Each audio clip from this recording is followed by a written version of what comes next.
Hello dear students. आज की ई lecture की श्रृंखला में हम चर्चा करेंगे सहसंयोजक बंध का आणविक कक्षक सिद्धांत, molecular orbital theory of covalent bond. सहसंयोजक बंध के लिए हमने पिछली कक्षा में वीबीटी पढ़ी, वैलेंस बॉन्ड थ्योरी। तो वैलेंस बॉन्ड थ्योरी की कुछ कमियां थी, ये भी हमने पिछली कक्षा में चर्चा की। तो हुंड एवं मुलिकन नामक दो वैज्ञानिक हुए, उन्होंने एक नई थ्योरी दी कि जिन तथ्यों की पूर्ति जिन तथ्यों की पूरी तरह से व्याख्या वीबीटी द्वारा नहीं की जा सकती, उन तथ्यों की व्याख्या करने के लिए ये सिद्धांत दिया, जिसको आणविक कक्षक सिद्धांत कहा जाता है। यह सिद्धांत ये मानता है कि अणु बन जाने के पश्चात परमाणु अपना अस्तित्व खो देते हैं और अणु परमाणुवीय कक्षकों में न रहकर नए कक्षकों में अपना स्थान ले लेते हैं, जिन्हें आणविक कक्षक कहा जाता है। यानी इलेक्ट्रॉन अब क्या करते हैं, परमाणु कक्षों में न रहकर नए कक्षकों में रहते हैं, जिनको आणविक कक्षक कहेंगे। इनका परमाणु से कोई लेने देना नहीं होता है, क्योंकि वे पूरी तरह से अणु से संबंधित रहते हैं। आणविक कक्षक सिद्धांत के मूलभूत सिद्धांत जो हैं वो हम एक एक करके अब चर्चा करेंगे। पहला है कि अणु में जो इलेक्ट्रॉन है वो परमाणु कक्षकों में न रहकर नवनिर्मित आणविक कक्षकों में रहते हैं, और आणविक कक्षकों को परमाणुवीय कक्षकों की भांति क्वांटम संख्याओं के समूह से प्रदर्शित किया जाता है। पहला पॉइंट हो गया।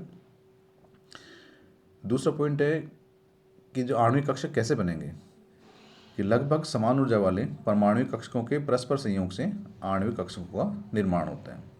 दो परमाणु जिनको बंध बनाना है, उन परमाणुओं के लगभग समान ऊर्जा वाले कक्षकों के परस्पर संयोग से आणविक कक्षकों का निर्माण होता है।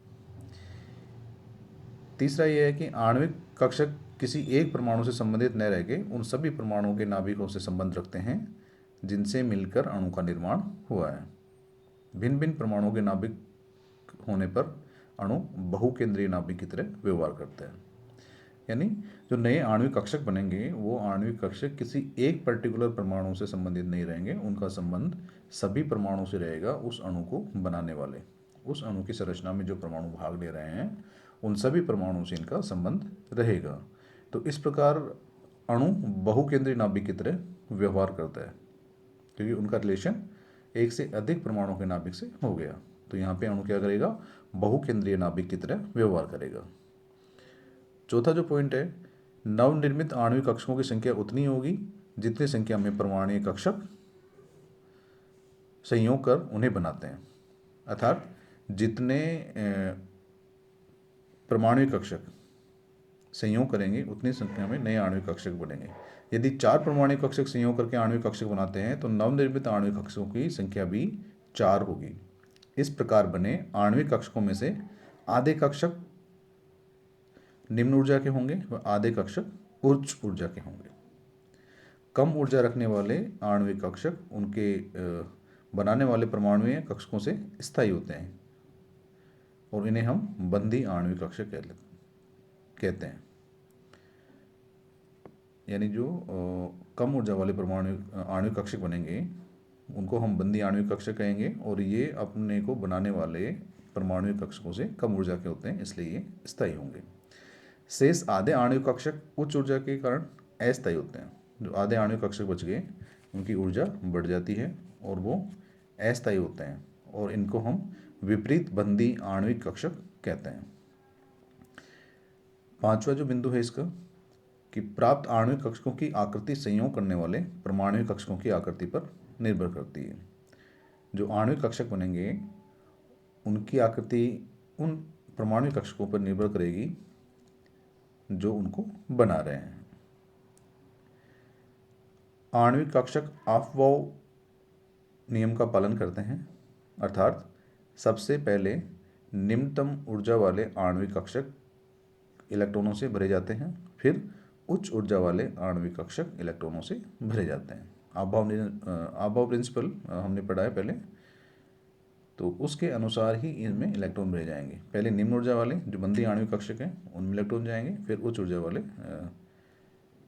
एंटी बॉन्डिंग जो आणविक कक्षक है या विपरीत बंधी आणविक कक्षक है, उनमें इलेक्ट्रॉन भरे जाएंगे। परमाणुवीय कक्षकों की भांति आणविक कक्षक में भी 2 इलेक्ट्रॉन समा सकते हैं। वह दोनों इलेक्ट्रॉन विपरीत चक्रण लिए रहते हैं। आणविक कक्षक भी पाउली के अपवर्जन सिद्धांत का पालन करते हैं। आणविक कक्षक भी पाउली के अपवर्जन सिद्धांत का पालन करेंगे, यानी इनमें भी एक कक्षक में अधिकतम 2 इलेक्ट्रॉन होंगे और उन दोनों इलेक्ट्रॉनों का चक्रण विपरीत होगा। आणविक कक्षक हुंड के अधिकतम बहुलता नियम का पालन भी करेंगे, यानी जब तक समान ऊर्जा वाले सभी आणविक कक्षकों में एक एक इलेक्ट्रॉन नहीं भरा जाता तब तक युग्मन नहीं होगा। और अगला बिंदु है अतिव्यापन में पूरित, अर्धपूरित व रिक्त किसी प्रकार के कक्षक भाग ले सकते हैं।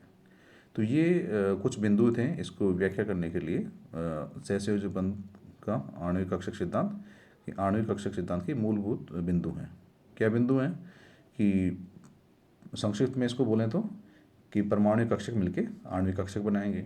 ये आणविक कक्षक उतने ही बनेंगे जितने परमाणु कक्षक उसमें भाग ले रहे हैं। और इन आणविक कक्षकों की ऊर्जा 2 प्रकार से विभक्त हो जाएगी, यानी कुछ कक्षक आधे कक्षक निम्न ऊर्जा के हो जाएंगे जिनको हम बंदी आणविक कक्षक कहेंगे, और आधे कक्षक उच्च ऊर्जा के हो जाएंगे जिनको हम विपरीत बंदी आणविक कक्षक कहेंगे। और यहाँ पे जो अणु बना उस अणु का जो है बहुकेंद्रीय नाभिक की तरह व्यवहार करेगा ये इसमें आणविक कक्षक। और ये सभी जो आणविक कक्षक है इनमें इलेक्ट्रॉन भरे जाएंगे तो ये अभाव नियम का पालन करेंगे, और इनमें पहले निम्न ऊर्जा वाले आणविक कक्षक भरे जाएंगे, फिर उसके बाद में उच्च ऊर्जा वाले आणविक कक्षक भरे जाएंगे। और एक आणविक कक्षक में अधिकतम 2 इलेक्ट्रॉन समाएंगे और दोनों इलेक्ट्रॉनों का चक्रण भी विपरीत होना चाहिए पाउली के अपवर्जन सिद्धांत के अनुसार। और हुंड का जो नियम है अधिकतम बहुलता का, तो उसके अनुसार भी इनमें जब तक समान ऊर्जा वाले आणविक कक्षकों में एक एक इलेक्ट्रॉन नहीं आ जाया था तब तक इनकी पेयरिंग नहीं होगी। और अतिव्यापन करके जब आणविक कक्षक बनेंगे तो उनके अतिव्यापन में पूरित, अर्धपूरित व रिक्त सभी प्रकार के परमाणु कक्षक भाग ले सकते हैं। अब हम इनकी तुलना करें आणविक और परमाणु कक्षकों में क्या क्या अंतर हैं। तो समानताएं तो क्या है इनकी कि जिस प्रकार से परमाणु कक्षक के प्रत्येक इलेक्ट्रॉन को एक निश्चित तरंग फलन वेव फंक्शन से परिभाषित या प्रदर्शित किया जाता है, ठीक उसी प्रकार नवनिर्मित अणु के आणविक कक्षक में उपस्थित इलेक्ट्रॉन को भी एक निश्चित तरंग फलन के द्वारा निर्दिष्ट किया जाता है। परमाणु कक्षकों की बात ही आणविक कक्षकों में भी विपरीत चक्रण वाले मात्र 2 ही इलेक्ट्रॉन निवास कर सकते हैं, अर्थात दोनों कक्षक पाउली के अपवर्जन नियम का पालन करते हैं। आणविक कक्षकों की ऊर्जाएं व आकृतियां भी परमाणु कक्षकों की बात ही भिन्न भिन्न प्रकार की होती हैं। और आणविक अणुओं में भी इलेक्ट्रॉन पहले से निम्न ऊर्जा वाले आणविक कक्षकों में प्रवेश करेंगे, अर्थात परमाणु कक्षकों की बात ही आणविक कक्षक भी अभाव नियम का पालन करते हैं। इसी प्रकार दोनों कक्षक हुंड के अधिकतम बहुलता नियम का भी पालन करते हैं। तो ये सारी समानताएं थी आणविक व परमाणु कक्षकों के मध्य। इसमें जो इलेक्ट्रॉन होगा उसका तरंग फलन होगा, है ना, एक पाउली का अपवर्जन नियम का पालन करेंगे, एक कक्षक में अधिकतम 2 इलेक्ट्रॉन ही आएंगे, उनका चक्रण भी विपरीत होना चाहिए, है ना। तो ये सारे जो नियम थे समानताएं उनका पालन ये आणविक कक्षक भी करते हैं जिनका पालन परमाणु कक्षक भी करते हैं। अब बात करते हैं असमानता की कि परमाणु कक्षक व आणविक कक्षक में क्या क्या असमानता है। परमाणु कक्षक में उपस्थित एक इलेक्ट्रॉन मात्र एक नाभिक से ही प्रभावित रहता है। कोई भी परमाणु कक्षक है वो किसी एक परमाणु का होगा और एक परमाणु जो नाभिक होगा वो केवल एक होगा। तो परमाणु कक्षक में कोई इलेक्ट्रॉन है वो उसी परमाणु के नाभिक से संबंधित रहेगा, यानी केवल एक नाभिक से संबंध रखता है। लेकिन जब अणु बन जाता है तो अणु में जितने भी परमाणु होंगे एक आणविक कक्षक उन सभी परमाणुओं के नाभिक से प्रभावित रहता है, यानी एक आणविक कक्षक का संबंध सभी परमाणुओं के नाभिक से रहेगा। या हम ये कहें कि एक आणविक कक्षक में उपस्थित इलेक्ट्रॉन का संबंध एक नाभिक से न रह के एक से अधिक या जितने उसमें नाभिक उपस्थित हैं उस अणु में उन सभी से संबंधित होगा। तो दूसरे शब्दों में इसको हम इस तरह से कह देंगे कि परमाणु कक्षक एक केंद्रीय होते हैं, मोनोसेंट्रिक, एक केंद्रीय यानी जो एक केंद्रक से संबंधित रखते हैं, ठीक है।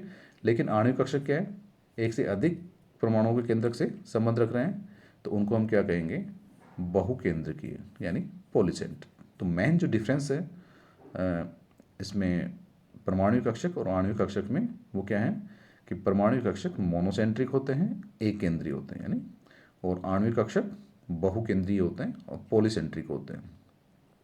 तो ये था इसका बेस एमओटी थ्योरी का, मोलिकुलर ऑर्बिटल थ्योरी का, जो इसके आधार पर हम विभिन्न अणुओं की ज्यामिति की और उनकी संरचना की व्याख्या करेंगे।